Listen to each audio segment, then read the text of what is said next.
Hello guys, आप सभी का स्वागत है पीपीआई ट्यूटोरियल में। मैं विकास कुमार आप सभी का स्वागत करता हूं। Welcome to PPI tutorial.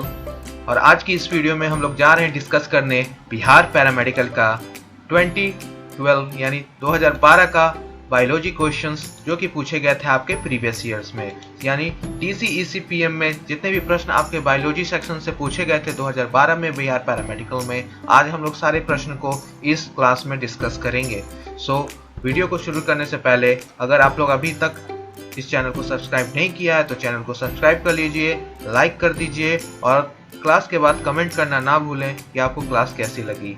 और अभी तक आपने अगर टेलीग्राम चैनल को नहीं ज्वाइन किया है तो जल्दी से जल्दी ज्वाइन कर लीजिए, क्योंकि वहाँ जैसे ही एग्जाम फॉर्म्स निकलेगा आपको वहाँ पे क्विजेज, इंपॉर्टेंट नोट्स और शॉर्ट नोट्स, और उसके साथ साथ मैं आपको हर क्लास के यहाँ का पीडीएफ भी प्रोवाइड वहाँ करवाऊँगा। और वहाँ आपको जो भी डाउट्स होगा आप वहाँ डिस्कशन ग्रुप में जुड़कर पीपीआई ट्यूटोरियल के चैनल जो टेलीग्राम पे है, नीचे डिस्क्रिप्शन बॉक्स में आपका लिंक दे रखा है, तो नीचे डिस्क्रिप्शन बॉक्स से आप जुड़ जाइए पीपीआई ट्यूटोरियल के टेलीग्राम चैनल पे। वहाँ पे डिस्कशन ग्रुप में फिर ऐड हो जाइएगा और वहाँ पे आपको मैं आपके प्रत्येक डाउट्स को आंसर दूंगा। तो डाउट्स पूछने के लिए टेलीग्राम चैनल भी ज्वाइन कर लीजिए। साथ साथ जैसे ही फॉर्म निकलेगा उस दिन से क्विजेस भी शुरू कराऊंगा। तो चलिए इस वीडियो को शुरू करते हैं और वीडियो को अंत तक अच्छे से देखिएगा और अपना फीडबैक ज़रूर दीजिएगा कमेंट के फॉर्म में कि आपको क्लास कैसा लगा। तो चलिए अब वीडियो और क्लास आज की शुरू करते हैं। तो आज का पहला प्रश्न आपका ये है,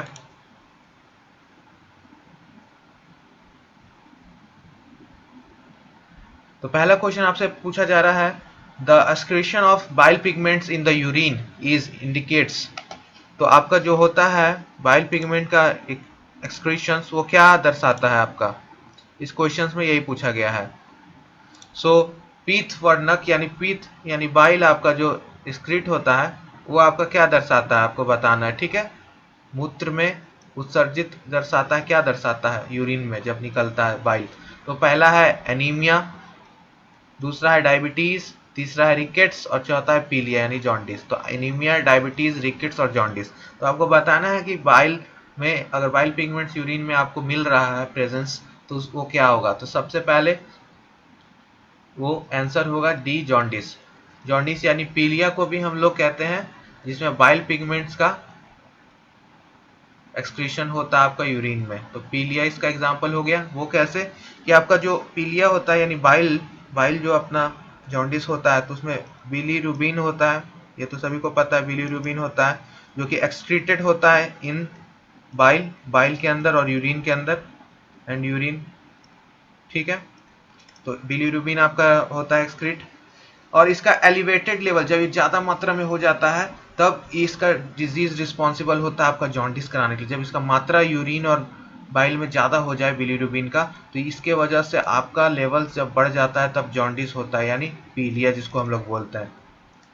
पीलिया का कारण ये है, इसका लेवल जब इंक्रीज हो जाता है तो इसके वजह से आपका क्या होता है, येलो कलर होने लगता है आपका, येलो कलर बॉडी का, यूरिन का भी येलो कलर होने लगता है, ठीक है। थोड़ा थोड़ा सा येलो लगने लगता है और आपका हाथ में भी जो रहता है ना नेल्स, उसके पास भी आपको येलो कलर होने लगता है।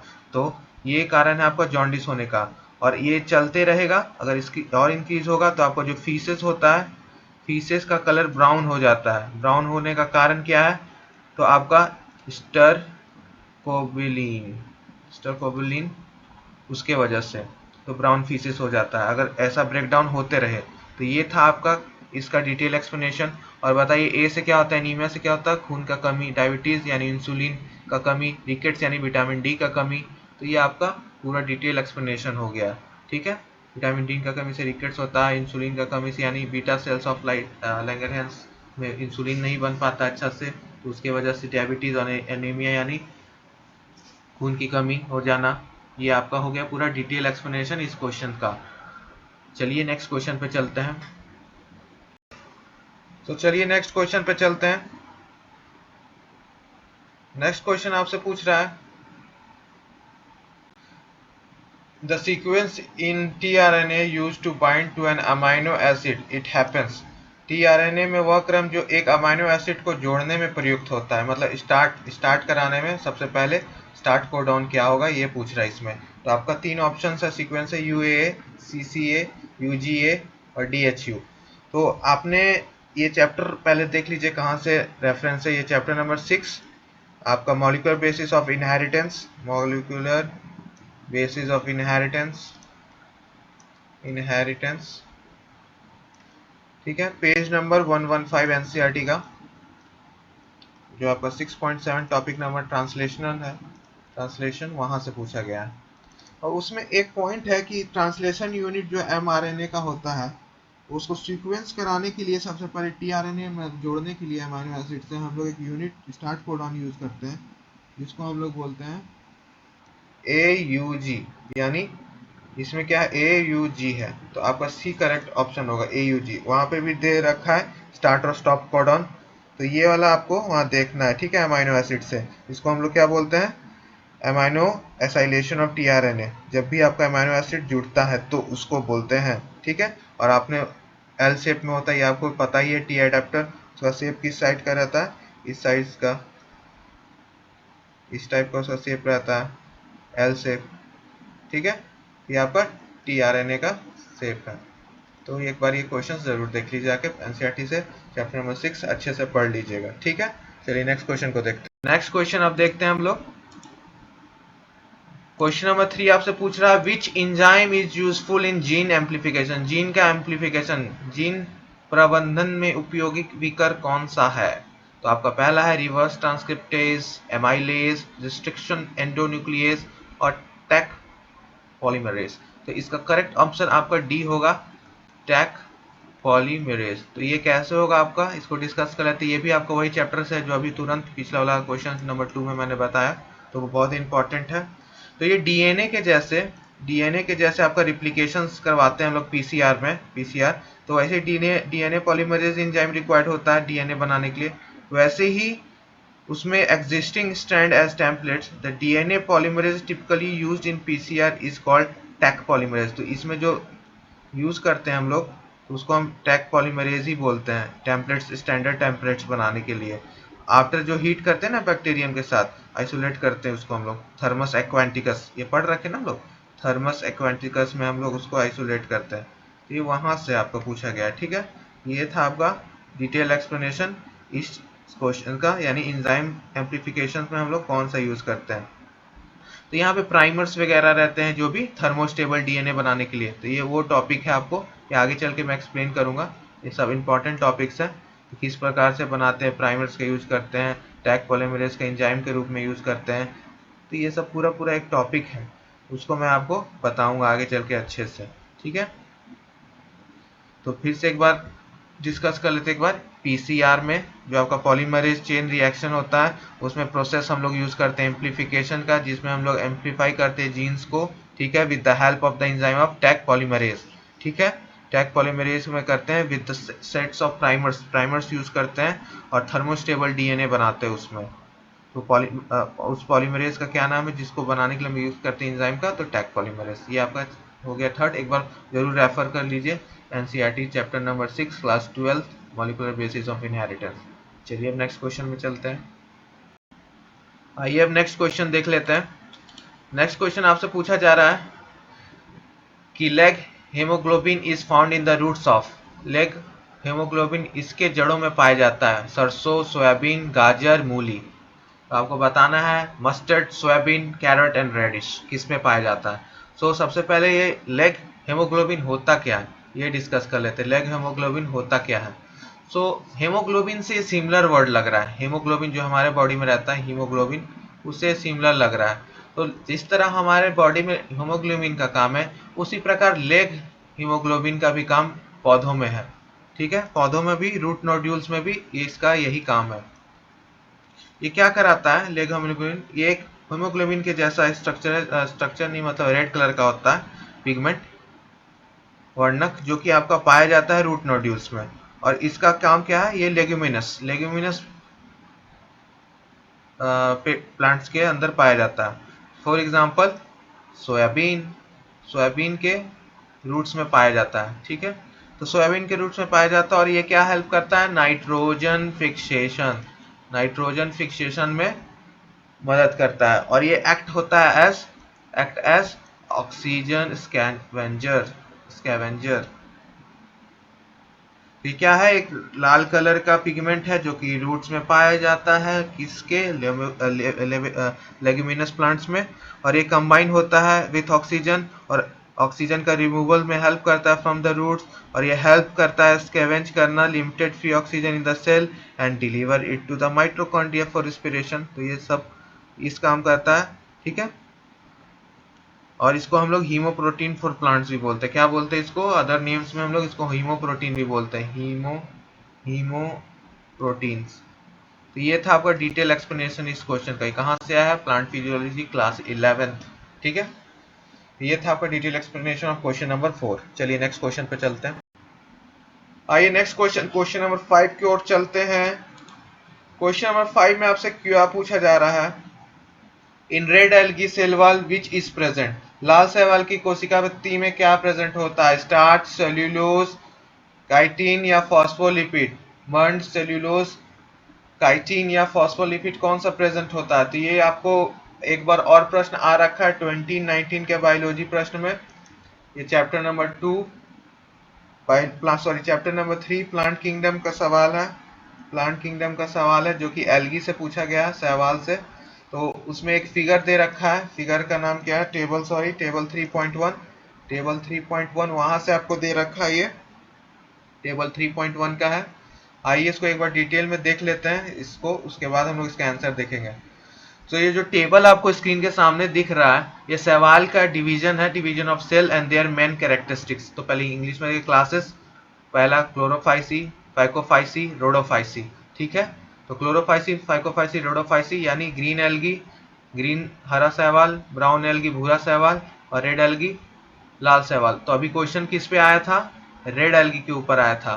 तो रेड एल्गी के ऊपर पूछा गया था कि सेल वाल में क्या प्रेजेंट होता है। तो क्लोरोफाइसी में सेल्यूलोज होता है, फाइकोफाइसी में भी सेल्यूलोज और एल्जीन होता है, एल्जीनेट, और फाइकोफाइसी रोडोफाइसी में आपका सेल्यूलोज, पैक्टिन और पॉलीसल्फेट ईस्टर प्रेजेंट होता है। तो आपको यहाँ रेड एल्गी में पूछा है, तो रेड एल्गी में तो सेल्यूलोज दिख रहा है, पैक्टिन दिख रहा है, तो ऑप्शंस में आपका सेल्यूलोज दे रखा है, तो सेल्यूलोज सही आंसर होगा। साथ साथ प्रीवियस ईयर्स में आगे जब आप लोग देखोगे 2017, 18, 19 का प्रश्न जो कि मैंने ऑलरेडी सॉल्व करा रखा है, प्लेलिस्ट में एक बार जाके देखिएगा, तो वहाँ पे सॉल्व करा रखा है। तो पिगमेंट्स के ऊपर भी आया है, और स्टोर्ड फूड यानी स्टार्च, मैनिथेनॉल, नेमेरिन, फ्लोरिडियन स्टार्च, इसके ऊपर भी आपका सवाल आ रखा है। तो ये टेबल बहुत इंपॉर्टेंट है मेरे डियर स्टूडेंट। तो आपको ये टेबल अच्छे से याद कर लेना, ये पूरा टेबल हिंदी इंग्लिश दोनों में मैंने दे रखा है, तो इस टेबल को अच्छे से याद कर लीजिए, इस पे प्रश्न बहुत बनते हैं। तो आपको ये याद कर लेना है पूरा टेबल अच्छे से, चैप्टर नंबर 3 का, प्लांट किंगडम का। ये सब गोल्डन टिप्स है जो कि आपको मैं इजीली दे रहा हूँ कि आपको ये याद कर लीजिए, एक क्वेश्चन आ जाएगा अगर एग्जामिनर चाहे तो, किसी फॉर्म में आ सकता है। आपको colour name, major pigment, stored food, cell wall, habitat कहाँ है, फ्लैजियन नंबर क्या है, सब आ सकता है आपको, और आ रखा भी। अब जाके 2017, 18, 19 का प्रश्न देखिएगा, आपको पिगमेंट्स, रोडोफाइसी, फाइकोफाइसी और क्लोरोफाइसी यानी ग्रीन ब्राउन रेड एल्गी पे आपको प्रश्न आ रखा है, ठीक है। तो प्लेलिस्ट में जाके देखिए, पीएमडी करके एक बन रखा है प्लेलिस्ट में, वहाँ पे आपको पूरा मैंने सॉल्व करा रखा है, ईयर बाय ईयर प्रत्येक P C B, physics, chemistry, biology पूरा अच्छे से सॉल्व करा रखा है मैंने, ठीक है। सो इसका करेक्ट आंसर क्या होगा इस क्वेश्चन का, तो क्वेश्चन नंबर बी, सेल्यूलोज। क्यों, क्योंकि सेल्यूलोज प्रेजेंट था, हमने देखा भी, रेड एल्गी में आपका सेल्यूलोज प्रेजेंट होता है सेल वॉल में। तो आपको ये समझ में आ गया क्वेश्चन नंबर 5। चलिए क्वेश्चन नंबर 6 में चलते हैं। उससे पहले फिर से एक बार बोल रहा हूँ कि टेलीग्राम चैनल ज्वाइन कर लीजिए, वहाँ पे 2020 का कट ऑफ भी मैंने पैरामेडिकल का अच्छा से दे रखा है, लिंक डिस्क्रिप्शन में है। चैनल नेम आपका पीपीआई ट्यूटोरियल है, ठीक है। तो आप टेलीग्राम पे पीपीआई ट्यूटोरियल भी सर्च कर सकते हो, लिख के आपको मिल जाएगा, ठीक है। तो टेलीग्राम में भी जुड़ना है तो जुड़ जाइए, साथ साथ इंस्टा और फेसबुक का भी लिंक डिस्क्रिप्शन बॉक्स में दे रखा हूँ, वहाँ भी जुड़ जाइए, ठीक है। चलिए नेक्स्ट क्वेश्चन पे चलते हैं। चलिए अब नेक्स्ट प्रश्न में चलते हैं। नेक्स्ट प्रश्न आपसे पूछ रहा है, प्रश्न number 7, the number of classes in the union Arthropoda is. Arthropoda में आपको बताना है वर्गों की संख्या क्या है, यानी सब फाइलम में क्लासेस की संख्या कितनी होगी। तो 3, 4, 5, 6। तो सबसे पहले इसमें 5 होती है संख्या, वो क्या होती है, पहला होता है ट्री बिलो मोटोमॉर्फा यानी ट्रिलोबाइट्स। दूसरा होता है आपका चिलीसेरेटा यानी CHILICRATA चिलीसेरेटा। थर्ड होता है क्रिस्टेसिया। चौथा होता है आपका मायरोपोडा और पांचवा होता है आपका हेक्सापोडा। तो ये आपका 5 होते हैं, ठीक है। ट्रिडोबिटोमॉर्फा यानी ट्रिब्लोबाइट्स, फिर आपका होता है चिलीसेरेटा, क्रिस्टेसिया, मायरापोडा और हेक्सापोडा। ये आपका 5 रहता है अर्थ्रोपोडा का। ये कहाँ से पूछा है? एनिमल किंगडम से, ठीक है। Animal kingdom chapter number 4 class 11th का सवाल है, फाइलम अर्थ्रोपोडा पे। ये था आपका क्वेश्चन नंबर 7, ठीक है। चलिए नेक्स्ट क्वेश्चन पे चलते हैं। चलिए नेक्स्ट क्वेश्चन देख लेते हैं। नेक्स्ट क्वेश्चन आपसे पूछ रहा है सल्फर अमाइनो एसिड इज, एक गंधक सल्फर युक्त अमाइनो अम्ल है, सेरीन, मेथायोनिन, सी प्रोलिन और डी एस्पैरिजिन। तो इसका करेक्ट होगा आपका मिथायोनिन, आपका यानी बी आपका करेक्ट आंसर होगा। क्यों? क्योंकि ये सल्फर कंटेनिंग अमाइनो एसिड होता है जो प्रोटीन से बना होता है, मोस्ट प्रोटीन से बना हुआ रहता है, और ये एसेंशियल न्यूट्रिएंट्स होता है हमारे डाइट के लिए, वर्टिब्रेट्स के लिए, ठीक है, हमारे लिए एसेंशियल होता है, ठीक है। तो आपका ये मेथायोनिन बहुत इंपॉर्टेंट है, ठीक है। तो ये था आपका आखिरी। Which of the following is not a leukocyte? इनमें से कौन सा ल्यूकोसाइट नहीं है? बेसोफिल्स, बी लिम्फोसाइट, सी साइक्लोमाइक्रोन, डी एस्नोफिल्स। तो आपको बताना है इनमें से कौन सा आपका ल्यूकोसाइट्स नहीं है। तो ल्यूकोसाइट्स क्या होता है उसका हम लोग देख लेते हैं, कितने टाइप्स के होते हैं। ल्यूकोसाइट्स का टाइप्स कितना है? तो सबसे पहले आ जाता है आपका ब्लड्स के ऊपर है मोनोसाइट्स, ठीक है। दूसरा क्या है आपका लिम्फोसाइट्स। उसके बाद तीसरा क्या है आपका न्यूट्रोफिल्स। फिर आपका चौथा क्या है बेसोफिल्स, और पांचवा क्या है आपका एस्नोफिल्स।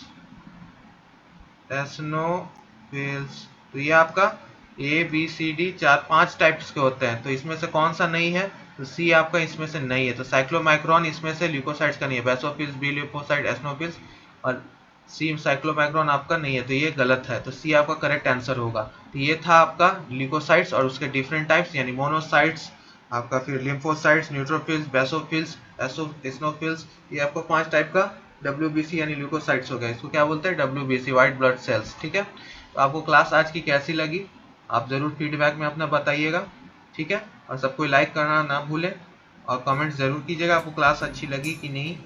तो और इसी प्रकार के वीडियो पाने के लिए और लेक्चर्स और क्लासेस को रेगुलर ज्वाइन करने के लिए PPI ट्यूटोरियल को सब्सक्राइब कर दीजिए। यहाँ पे पैरामेडिकल, पॉलिटेक्निक और ITI संबंधित सभी information, news, live classes, counselling guides, सब चीज़ आपको बताया जाता है for Bihar, UP paramedical and Jharkhand paramedical. PPI को इसी तरह सब्सक्राइब कीजिए, लाइक कीजिए और PDF के लिए ज्वाइन कर लीजिए। डिस्क्रिप्शन में बॉक्स में लिंक दे रखा है टेलीग्राम चैनल का। Thank you and thanks for the watch and keep studying.